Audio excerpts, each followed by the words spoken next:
大家好，我是陈平康，欢迎来到岁月安心站。今天聊的话题可能有点沉重，但每个当家做主、操心一家老小安危的朋友都值得听完。想想看，当新闻里播报哪里又地震了、发大水了，或者手机上突然收到防空警报市民通知，您脑子里的一个念头是什么？很多人第一反应是往超市跑，手中有粮，心中不慌，总觉得抢几箱泡面、几袋大米、几大瓶水堆在家里，心里就踏实了。但如果我要告诉您，真正懂应急自救的人眼里，警报一响，您冲去抢泡面的行为，非但不明智，甚至可能是在埋雷。在一份真正懂行的人列出的黄金72小时保命清单上，泡面和水连前3名都排不进去。在他们前面，有好几位被您忽视的东西，关键时刻才是真正能决定您能活着走出来的隐形守护者。今天我就把话撂这儿，给您掰开揉碎讲讲，那些藏在超市货架之外，真正能在灾难发生后72小时里，保护全家老小不受伤、不挨饿，能撑到救援来的4样不起眼保命物。还会分享一套最实用落地的家庭应急储备思路，帮咱们花最少的钱，筑起家里的第一道防线。在进入正题之前，我想说一句心里话，如果您觉得岁月安心站的内容是真心实意在为咱们老百姓的健康和安全着想，请您动动手指，点个关注，再点亮旁边的小铃铛。在这个信息纷杂的年代，我们只讲那些能落地、能救命、能让你真正安心的实在话。如果您觉得今天的内容对您有触动，请在评论区打上平安是福，让我知道您收到了这份心意。下面咱们开始进入正题。首先，咱们必须得把黄金72小时这个概念在脑子里扎下根来。这不是我随口编的，这是全世界救灾领域公认的黄金救援时间。什么意思呢？就是说，从灾难发生的那一刻算起，在未来的72个小时之内，是救援力量最难全面抵达、搜救难度最大，但也是被困人员生还几率最高的时间段。这72小时，说白了，就是咱们必须靠自己和家人关起门来，互相扶持，撑过去的那段最艰难的时间。过了这72小时，政府的救援物资、专业的搜救队才会陆续大面积的覆盖到咱们这。所以，咱们准备的应急物资，不是准备给明天的，也不是准备给万一的，而是精准的准备给这与世隔绝的72小时的。那问题来了，为什么我开头说泡面不是首选，甚至可能是累赘呢？咱们得好好琢磨一下。您看啊，灾难过后，最常见的情况是什么？是断水、断电、断燃气，甚至断网。您抢回去的泡面，它是干面条，需要什么？需要大量的开水去泡。您家里燃气断了，电也停了，哪来的开水？就算您烧个木头把水烧开了，您知道在那种分秒必争、体力消耗巨大的环境下，烧一壶开水要耗费多少宝贵的饮用水和燃料吗？得不偿失。而且泡面钠含量极高，吃了之后会极度口渴，在缺水的情况下，这无疑是雪上加霜，会让您的身体脱水更快。所以，咱们今天要讲的这4样保命物，核心原则就是不需要加热，不需要加工，打开就能吃，吃完还不容易渴，并且能解决除了饿之外的其他更要命的问题。那么，这4样东西到底是什么呢？它们一点也不神秘，甚至就藏在咱们超市最不起眼的角落里，只是以前从来没被您正眼瞧过。咱们一个一个把它们请出来，让它们亮亮相。第一样，我要说的不是吃的，而是光。我说的不是手机闪光灯，而是专业的、能持续照明的手电筒或者头灯。您可能会笑，这算什么保命物？那我得跟您好好说道。灾难发生后，黑夜是最可怕的敌人之一。那种突如其来的黑暗，伴随着房屋的晃动、远处的哭喊，会瞬间击垮一个人的心理防线，让人陷入极度的恐惧和绝望。这时候，一束光就是希望，但您千万别指望手机里的手电筒。为什么？第一，手机电量是要留着跟外界联络、看救援信息的，那是最后的通讯稻草，不能在照明上耗尽。第二，您需要双手去做事，比如扶着墙走路，清理身边的碎石，或者抱着孩子，您一手拿着手机照亮，另一只手什么都干不了。所以我强烈建议大家准备一个头灯，就是矿工戴在头上的那种。这东西不贵，但太好用了，往头上一戴，双手彻底解放，您走到哪儿光就跟到哪儿，上厕所、找东西、搀扶家人，完全不受影响。而且，专业的头灯和手电筒，续航能力比手机强太多，好的能连续亮几十个小时，这才是为72小时准备的。第二样东西，说出来您可能不信，是一把不起眼的刀，或者说是一把多功能工具钳，您是不是觉得有点夸张？我给您举个例子，假设家里阳台的门被震歪了打不开，或者窗户玻璃碎了需要清理，又或者您抢到的那些压缩饼干包装太严实，手撕不开，甚至更极端的情况，家里的燃气管道有轻微泄漏，需要您用工具去关闭阀门。这时候您怎么办？用牙咬，用手掰，一把带有钳子、刀片、螺丝刀，甚至开瓶器的多功能工具，就是您在这个原始环境下的机械手臂。它能剪断缠绕的窗帘，能拧开松动的螺丝，能割开坚硬的包装。在那种环境下，它就是您身体能力的延伸，能帮您解决几十种意想不到的麻烦。它平时就放在抽屉里，您根本想不起来。可一旦需要它，您会发现没有它，寸步难行。第三样是哨子，这东西成本最低，几块钱一个，但在关键时刻，它比您扯破喉咙喊10000句救命都管用。咱们得明白一个残酷的生理常识，人的嗓子在拼命呼喊几分钟后就会沙哑，甚至失声。而且在废墟下面，您的呼救声传到地面上，可能已经微乎其微，还会被风声、雨声、救援机器的轰鸣声掩盖，但哨子不一样，它尖锐的频率能传得非常远，穿透力极强。更重要的是，吹哨子几乎不消耗体力，您要是被压在什么地方，保存体力是第一位。每隔一段时间，轻轻吹一下哨子，就是在向外界发射一个持续的、明确的信号，我在这儿，我还活着。对于救援人员来说，循着哨音去找人，比竖起耳朵去分辨哪是风声，哪是哭声，要容易得多。这一个小小的哨子，就是您与外界沟通的生命线，是把您的求救信号放大了无数倍的扩音器。第四样是最容易被忽略，但又最重要的，您和家人的身份证明、复印件和现金。您这不是说胡话吗？命都快没了，还要那几张破纸干什么？听我慢慢给您解释。灾难过后，您可能需要去临时避难所安置。当您一无所有地站在登记处，工作人员问您，您叫什么名字，多大年纪，有什么基础病，住在哪个门牌号。在那种混乱和惊吓之下，您很可能脑子一片空白，什么都想不起来。这时候，如果您从贴身防水袋里拿出一张身份证复印件、一张医保卡复印件，甚至是一张写有家人联系方式、血型、过敏史和基础病的纸条，您知道这意味着什么吗？这意味着最高效的救助。工作人员可以立刻给您办理入住，医疗人员可以马上根据您的病史决定用药，志愿者可以按照您写的地址帮您联系失散的亲人。这些东西是您在灾难中证明我是谁的唯一凭证。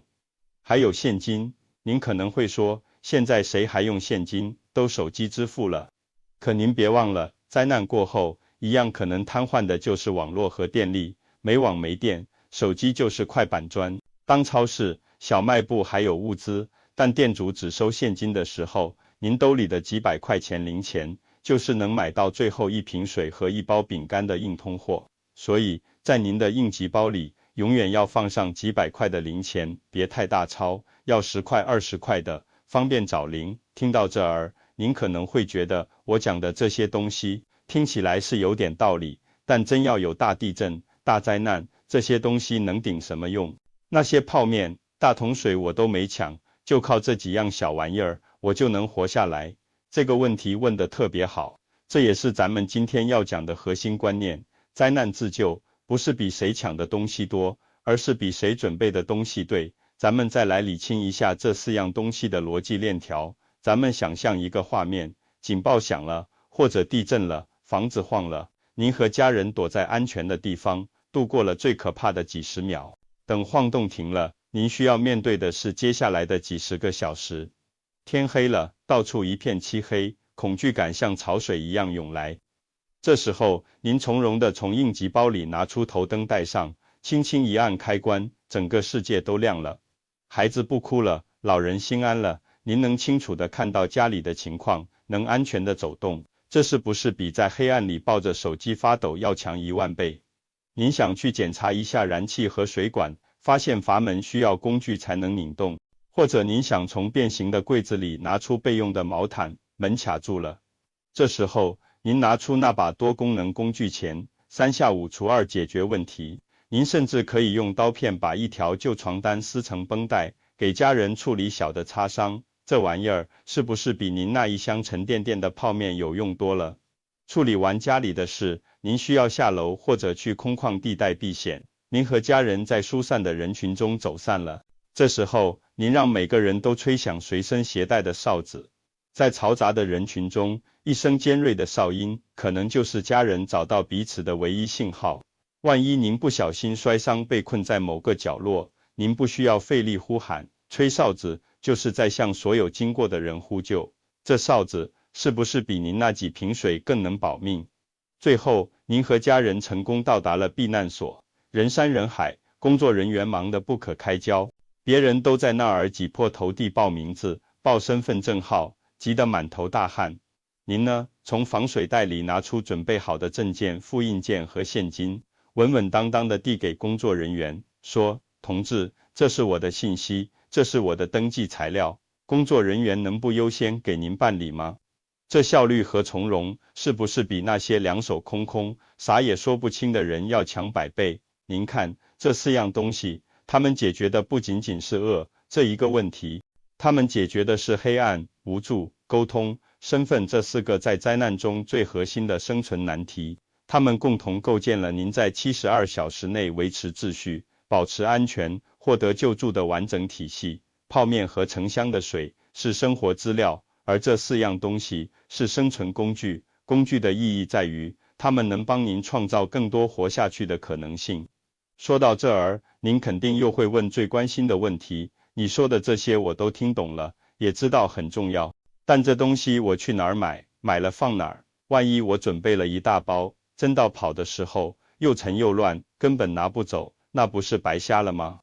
您别急，这就是咱们今天要教的最后一步，也是最关键的一步，怎么准备，才能既简单又管用。咱们不要把它想得太复杂，也别想着一口气吃成胖子。咱们就按照最简单的方法来，叫做1人1包，随手可拿。首先，您去网上或者超市，买几个结实一点的，颜色鲜艳的，比如红色、橙色，容易识别双肩背包。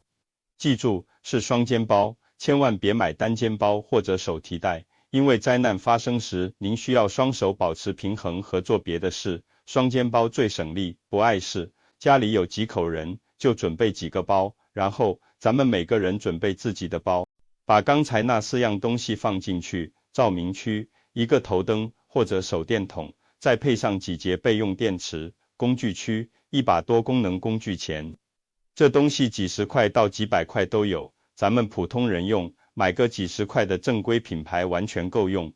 呼救区，一个高音求生哨，最好每个包的颜色不一样，或者用贴纸区分是谁的。身份区，一个密封防水袋，里面装上身份证、户口本、医保卡、结婚证、房产证等重要证件的复印件，再写上全家人的联系方式、血型、过敏史、基础病史，再放上几百块钱现金。除了这4样核心的，咱们还可以补充一些基础但重要的东西，比如水包里常备2小瓶矿泉水就行，别放大桶的，太重。关键是要知道，灾难时热水器里、马桶水箱里干净的水，在极端情况下都可以作为备用水源。包里那2瓶是路上喝的。食物别再想着放泡面了，去超市买那种压缩饼干、能量棒、巧克力、坚果，这些东西体积小，热量高，不需要水煮，吃一点点就能顶好长时间，放2-3块在包里，足够顶72小时。保暖与卫生，放一件轻便的雨衣，可以防风保暖，或者一个急救毯，就是那种锡箔纸一样的，能反射热量。再放一小包纸巾，几个独立包装的湿巾。药品，准备一个小号的急救包，里面放上创可贴、碘伏棉签、绷带，还有家人每天必须吃的降压药、心脏病药，用1个星期的量分装出来，定期更换。东西放好之后，这个包就放在家门口的玄关柜上，或者挂在门后最顺手的地方。每个人都要知道自己的包在哪儿，里面有什么，并且每半年，比如换季的时候，或者过年大扫除的时候，就打开包检查一次，看看饼干过期了没有，电池还有电吗？要是不是该换了，现金还在不在？养成习惯，就跟咱们每年要换驾照一样，不费事儿。咱们做这个频道，岁月安心站，目的不是要让您每天都活在恐慌里，觉得世界末日要来了。恰恰相反，真正的安心，来自于有准备。您想一想，当您在家里准备好了这几个小包，您心里会是什么感觉？是那种不管发生什么，我至少能保证家人安全度过最危险的3天的底气。这种底气，比您抢10箱泡面都来得踏实。当您半夜看到手机弹出预警信息，或者听到外面传来异响时，您不再是惊慌失措，不知道先抓什么，您会从容地站起来，喊一声：老二，背上你的包；媳妇，拿上你的包。咱们按之前说的，去楼下空地集合。那一刻，您就是这个家的主心骨。最后，再唠叨几句掏心窝子的话。咱们一辈子勤劳节俭，总想把最好的留给儿孙，却往往忽略了给这个家留一道安全线。您别看这一个小小的应急包，它装的不仅仅是物资，装的更是您对这个家那份沉甸甸的责任和爱。好，咱们来快速总结一下今天这堂课的干货。当灾难发生，在救援到达前的黄金72小时，咱们最该拿的不是泡面，而是这4样不起眼的保命物。解放双手的头灯，能处理万难的多功能钳，保存体力的求生哨，以及证明您是谁的证件现金，把它们放进包里，放在门口，定期检查。希望今天的分享能在您心里种下一颗准备的种子。咱们每一次对安全的微小投入，都是在为自己和家人的晚年生活增添一份厚重的保障。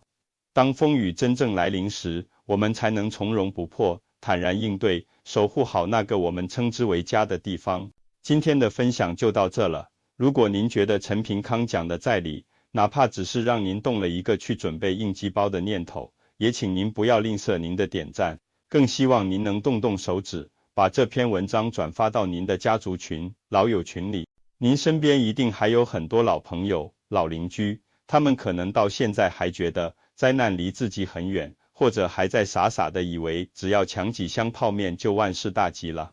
您的一次转发，很可能就帮一个家庭补齐了那道最重要的安全防线，这真的是一件意义非凡的大好事。